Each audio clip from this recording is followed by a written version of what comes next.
seorang konten kreator, kita perlu mengenal konten-konten yang bisa mendekatkan kita dengan audiens. Apa sajakah jenis-jenis konten yang perlu kita ketahui? Kita tanyakan langsung yuk sama para ahlinya.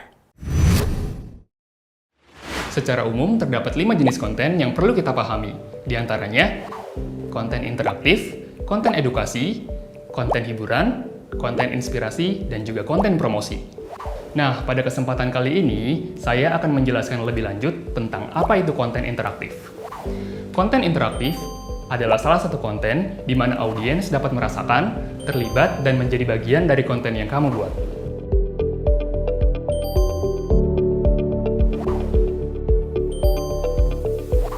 Nah, konten ini dibuat dengan tujuan untuk menarik perhatian audiens, dan kemudian audiens dapat melakukan apa yang kita mau, seperti likes, komen, share, atau follow.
Bagaimana? Sudah siap membuat konten interaktif?